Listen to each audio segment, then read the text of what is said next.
Okay, so next we're ready to tackle Cauchy's integral theorem, or Cauchy's integral formula.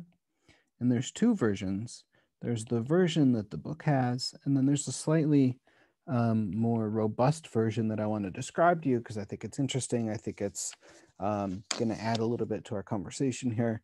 Before we talk about the general Cauchy's integral formula, I want to add an idea that's not in the book.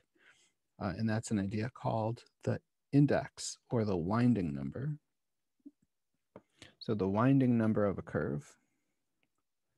And the idea here is that if you were to have, just to kind of think about this as an example, if you were to have, say, the integral, just let's go back to our old friend here. We have the integral of 1 over z, and we're going to integrate over gamma, where gamma is going to be the unit circle parameterized by e to the it, where t goes between 0 and 2 pi. Then you know that this is going to turn out to be, 2 pi I. There's really no suspense at all. So this integral is going to turn out to be 2 pi I, and that's totally fine. Let's also look at the integral of 1 over z over gamma. Let's call it gamma 1, where gamma 1 is still going to be the unit circle, so e to the it, but it's going to be traversed twice. So we're going to go around it twice. So instead of going from 0 to 2 pi, it's going to go from 0 to 4 pi. So we're going to go around and then around again. Okay, and so we've wound around that point twice. And it turns out that this is going to be, so this integral over gamma 1 is going to turn out to be 2 pi I times 2, which is 4 pi I. And indeed, if you were to travel around this circle, say, n times, then you would get n times 2 pi I as your integral. It's important that you start and stop at the same point. So we're starting and stopping at this point, but we're just going around 5, 10, or n times. You could also go around that point a negative amount of times, and what that means is that you would still, say you wanted to go around this point -3 times, you would still go around it just in the opposite direction. So 1, 2, 3. Okay, and then all of these curves would be pointing that way. Okay, so these would all be in the clockwise direction. And if that were the case, so if you were to look at the integral of 1 over z over, say, gamma 2, where gamma 2 is going to be e to the minus it, where you go from 0 to 6 pi, then it turns out that this integral will give you -3 times 2 pi I, which would be -6 pi I, of course. So it turns out that there's this idea of how many times you wind around this number is going to have some relevance for this integral that we're talking about, and that's going to lead us to what we're going to call the winding number. Okay, so the winding number, and again, this is an idea that I can explain very intuitively, very quickly. To write it abstractly is a little bit trickier here. But let's just think about if we were to have a few different curves. So let's look at, say, 4 curves. I don't know why I'm drawing axes here. I don't really need them, but let's say you were to have this point, and then you were to think about 4 curves. So you could have a winding number of 1. That would be something like that.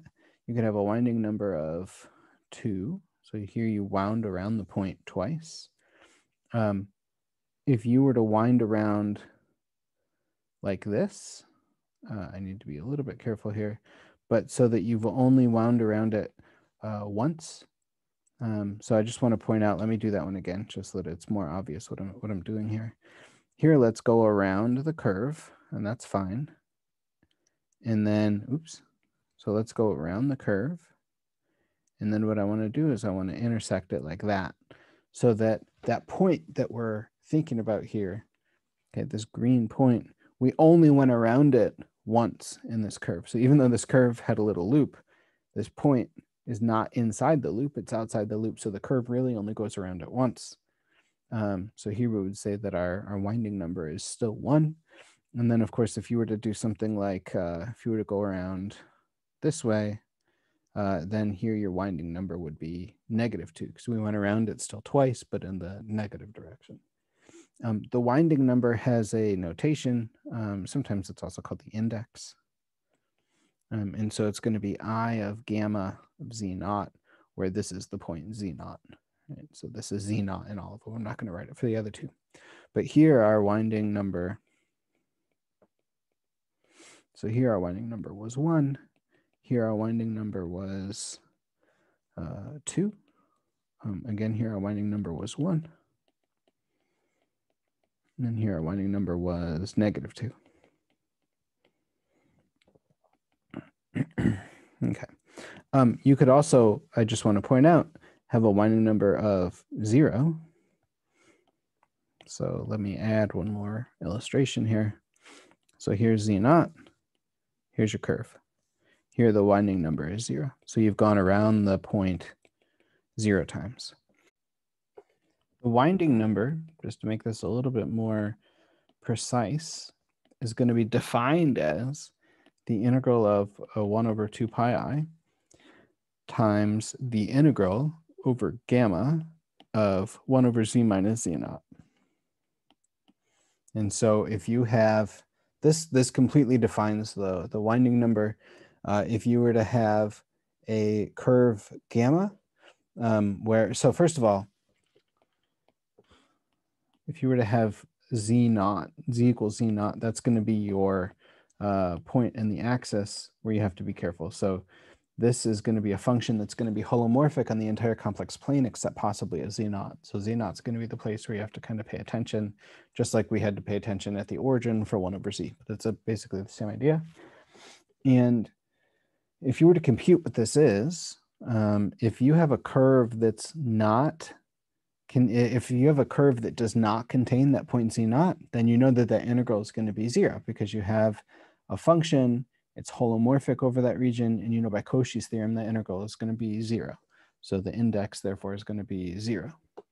If you do contain that region, and if it has a winding number of 1, then you know that this integral here is going to be 2 pi I, because you know that you can translate this into a circle centered at the origin that includes that point.